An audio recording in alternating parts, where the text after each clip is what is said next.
just coming into view, we do have the ink, which is actually exciting. 8 feet tall, 5 feet wide, it weighs 2,500 pounds.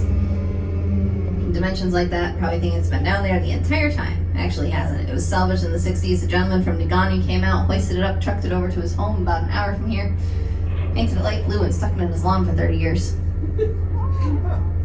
Eventually decided to donate it back to the Alger Underwater Preserve, came out, put it back right about where he found it. Still got some of the light blue color on it.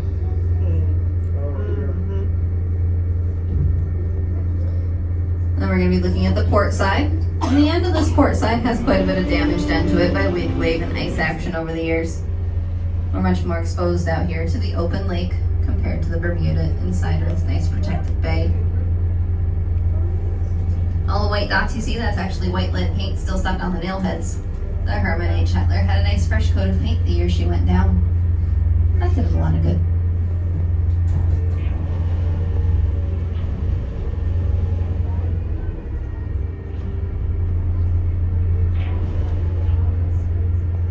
Oval holes down here are hawseye rings where lines would have come out of.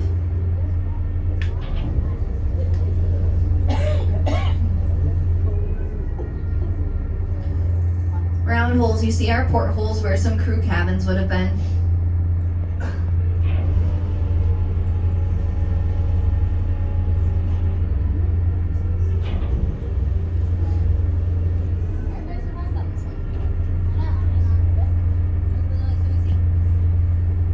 There's a wheel down here. It's not the ship's wheel, it's actually a pulley wheel. In addition to the 1,100 tons of cargo in her hold, she could carry up to 1 million board feet of lumber on the deck of the ship. That wheel would have been used to help hoist it on board. And then all the torn off side planking you can see was done by the Army Corps of Engineers and Coast Guard when they were called out to dynamite the ship off of the reef. Sat out there sticking upright out of the water by 20 to 30 feet. It's a navigational hazard, bad omen to other sailors, so logically, you stuff it full of dynamite and you blow it up. Gets it down below the waterline, out of sight, out of mind. Last edge you're going to see as we go across here is the turn of the bilge, kind of turns down to the lake floor, just what would have been connected to the bottom section we're heading over to now.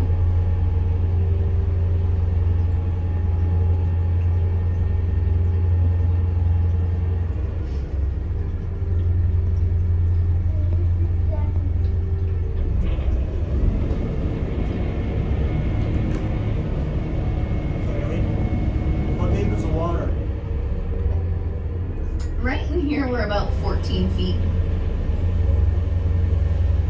underneath the boat.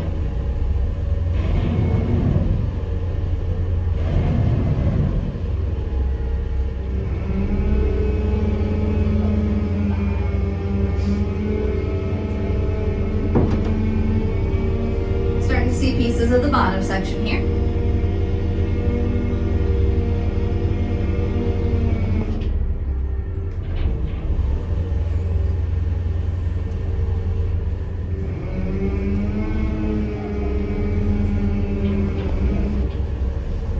Main point of interest are 3 very large beams that run across this part.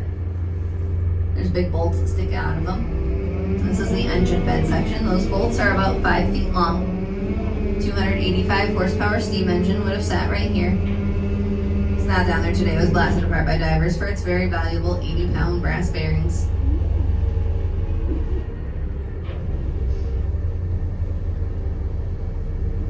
And then you'll start to see lots of metal debris on here.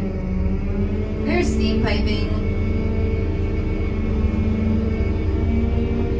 There's a couple pieces that kind of look like railroad track. And that's because they are.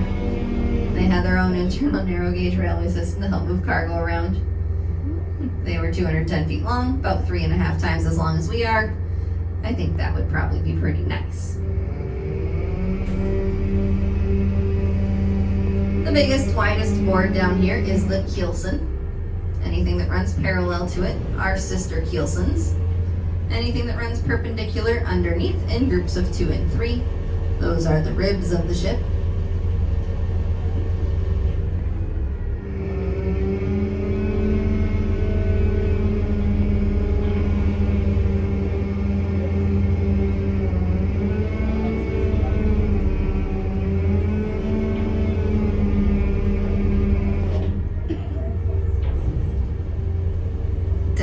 underneath the keelson.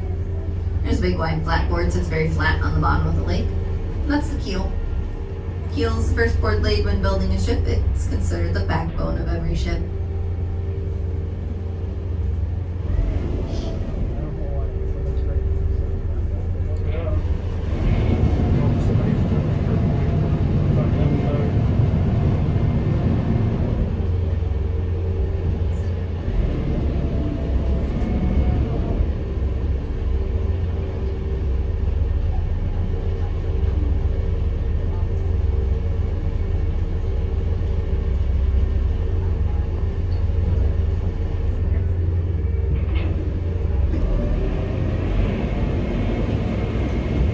So at this point, we're going to take you guys on a ride out to the rock reef. We'll show you what the Hettler hit. The Hettler's not the only ship that's had issues with this reef out here. A few days before the Hettler, or a few years before the Hettler, a different ship called the Drake ran aground on this same reef out here. She luckily didn't have any damage, just needed to lighten her load. Was able to toss off some of the iron ore she was carrying at the time, float free, and sail on into Munising Bay. Now the Drake was lucky that time, but unfortunately did later wreck off of Whitefish Point. If you've ever been to the Whitefish Point Shipwreck Museum, you've seen the Drake's rudder sitting outside. If you haven't, you should go. It's a cool place. But the iron ore from the Drake still sits out here on top of our light-colored sandstone reef. It's right there in that dark blue, black-colored rock, along with other ship pieces. It's kind of what happens when you blow up a ship.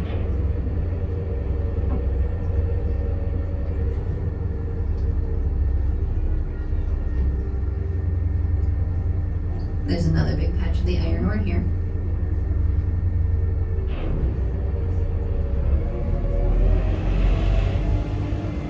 By the bottom and side sections, we were in somewhere between 14 and 17 feet of water pretty much the entire time. As we're heading out to the edge here, you can see the bottom's gotten a lot closer. It's going to be about 8 feet beneath our glass out at the very edge. And then it drops down to about 30 feet in an instant.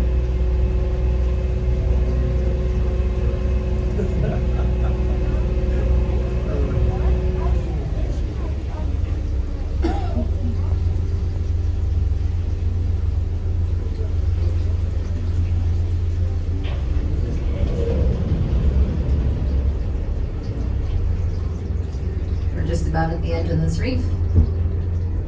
Some channels worn in, making it look a little bit deeper at the edge here.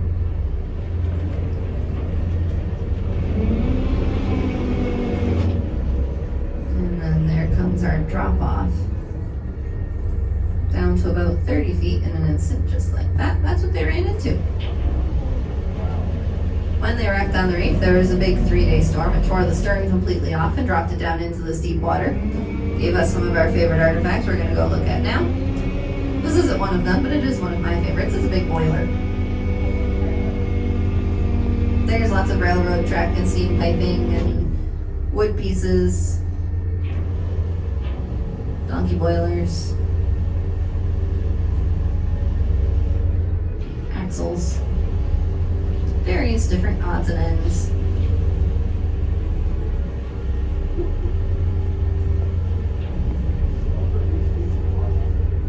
This is just from the Hettler.